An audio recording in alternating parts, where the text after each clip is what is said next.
Hey everyone, it's Dale. Today we're going to talk about Chapter 6, which is on feature writing. So, as we've discussed throughout the semester, I don't make y'all do any feature writing in this class, mainly because, especially in summer, it is way too hard to uh, just learn the inverted pyramid as it is, much less than throw everything out the window and try to learn other styles. Uh, but feature writing is really important. I mean, it's the backbone of a lot of really great stories that we see.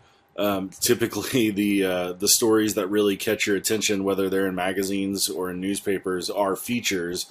One, because they're written from that human point of view. They're not necessarily just here are the facts, move on to the next story.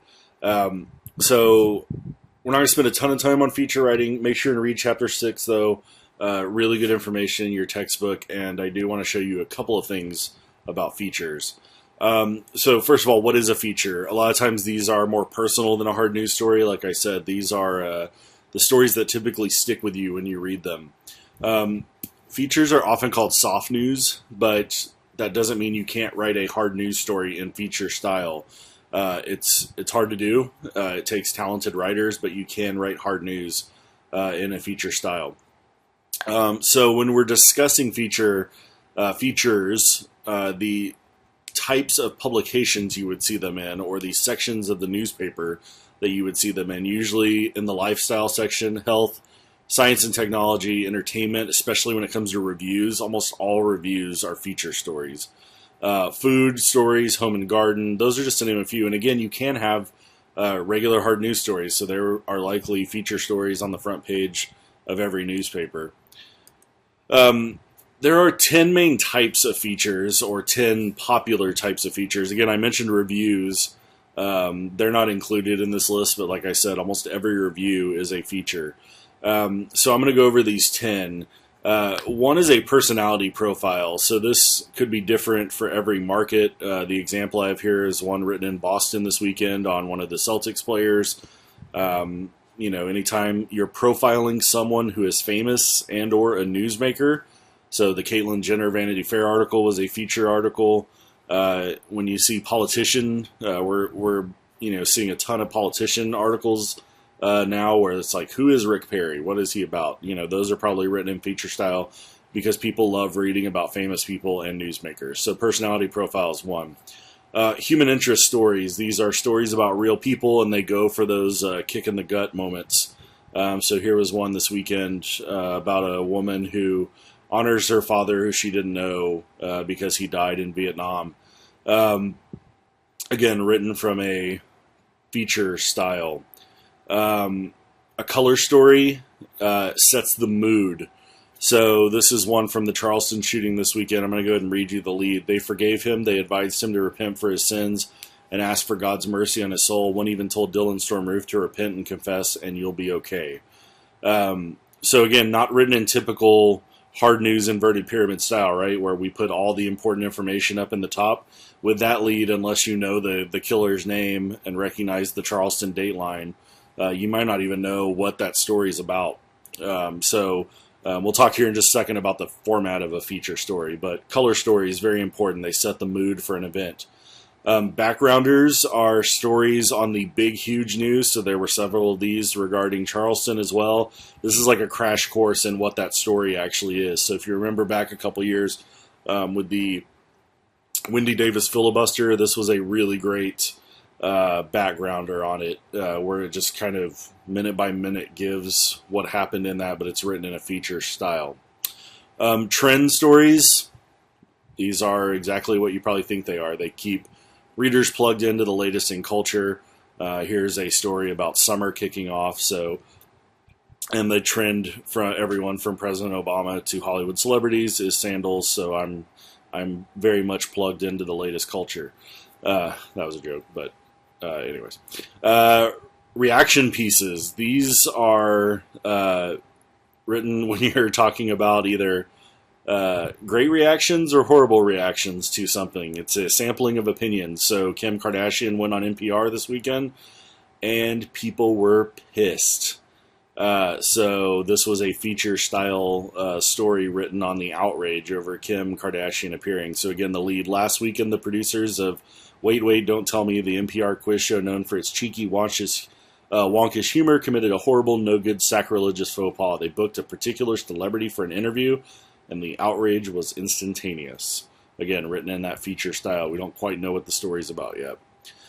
A few more. A flashback. This is feature stories that look back on a particular big event. So, for instance, this is one a couple of weeks ago about I believe it was the 70th anniversary of D-Day. And then there are how-to stories. So here's an example from health.com, how to stay fit when you're busy. Again, these are almost all written in feature style.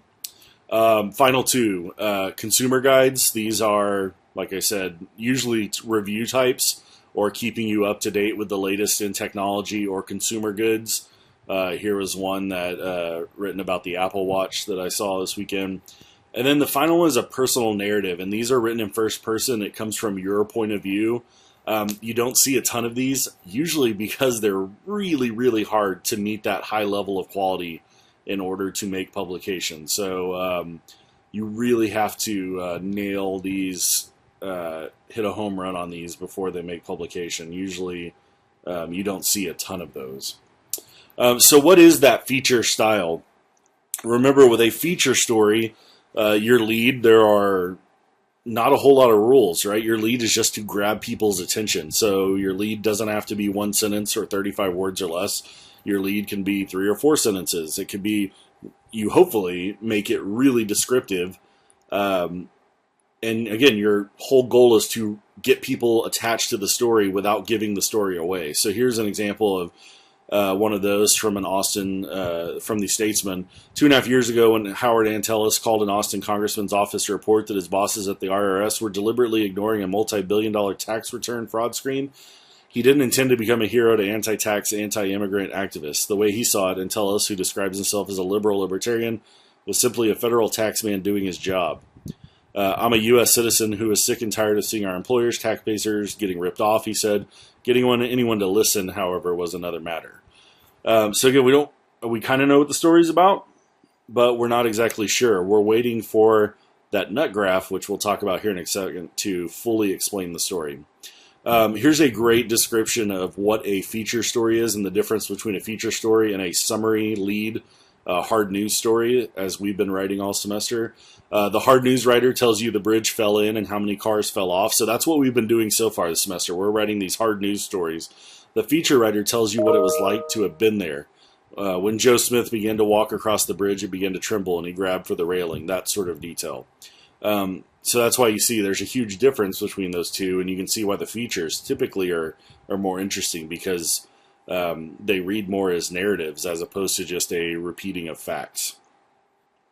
Like I mentioned, you have to have that nut graph in your feature story. So this typically comes 2 to 3 to 4 paragraphs in.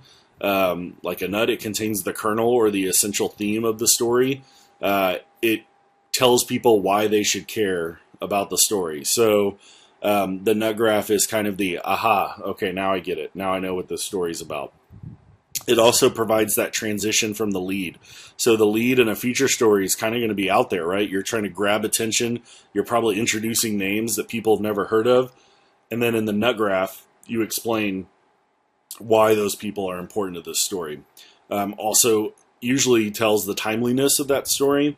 And it also can't come too late. That's the one thing you see in some feature stories where they just keep you waiting and waiting and waiting to find out why this story matters. If that's the case, people might move on from that point. So you have to give the nut graph in that second to third to fourth paragraph. Here's an example of a nut graph. So the lead would be Americans spit $650 million down the drain each year. Okay, so we have no idea what that story is about. Then the nut graph comes along. That's the annual price tag for mouthwash, which doctors give mixed reviews because of short-lasting effects. Still, 72% of adults in this country believe the Social Security of mouthwash is worth the price.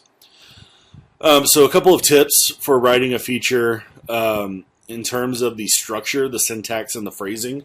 The rules are much looser. So in other words, get descriptive, get creative. Here's an example of a great feature lead from the Chicago Tribune. 10 seconds, count it. 1, 2, 3, 4, 5, 6, 7, 8, 9, 10. 10 seconds was roughly how long it lasted. Nobody had a stopwatch. Nothing can be proven definitively, but that's the consensus. What's that story about? We have no idea, but that's a pretty interesting lead. So with features, we get descriptive. In terms of voice and tense, features are often written in the present tense because the whole goal of the writer or the story is to make you feel like you're there as it's happening. And features often use second tense, second person to connect directly with the reader. So again, the rules are just completely obliterated when it comes to features. So here's another example of a lead. Behold the fat man. Go ahead, everyone does. He doesn't mind, honestly. That's how he makes his living. Walk right up to him. Stand there and stare. Gape at the layers of fat, the astonishing girth, the incredible bulk. Imagine him in a bathtub, or better yet, on a bike. Or better yet, on one of those flimsy antique chairs. Boom. If you're lucky, maybe he'll lift his shirt. If you're real lucky, maybe he'll rub his belly. Don't be shy. Ask him a question. Again, what's that story about? Well, we know it's about some type of rather large man, but the nut graph is going to depend on letting us know exactly what that story is about. Then it comes down to detail and description. So features usually include precise details to the point where you're feeling like you're witnessing this story happening as it is unfolding. That's the sign of a really great feature story, is when you feel like you're there in the room with these people. So here's one from the Oregonian. Steve Mickelson's chin hasn't communed with a razor in a few days. See, just that one sentence, rather than saying he hasn't shaved in a while. His chin hasn't communed with a razor in a few days. His unruly graying hair displays spikes of independence. Salt crystals cling to his laugh lines in his face. And yet when he stands, straightens his back, stretches his arms elegantly north and south, and proceeds to dance, you'd swear this crusty character was Fred Astaire. A few nimble steps up, a few dashing steps back, a spin, a dip, a headstand, all about a 1960s vintage Corky Carroll model Hobie surfboard, and it's not parked on the beach, but gliding toward shore at the front of a softly breaking wave. So again, this is a profile piece on a surfer, and that's quite the descriptive writing there in those first couple of paragraphs. So again, a few final tips for writing a feature. They must still be factual. You're not making stuff up. This is not fiction writing. These are nonfiction, true stories. It's just you're being more creative and you have more liberty in terms of the style that you're writing to tell that story. It's also important to not overdo it. A lot of feature stories lose readers' interest because they're just trying way too hard to be interesting. So you have to strike that right balance when you do it. Remember the different styles. I just went through 10 of them, 11 actually, because reviews would actually be one.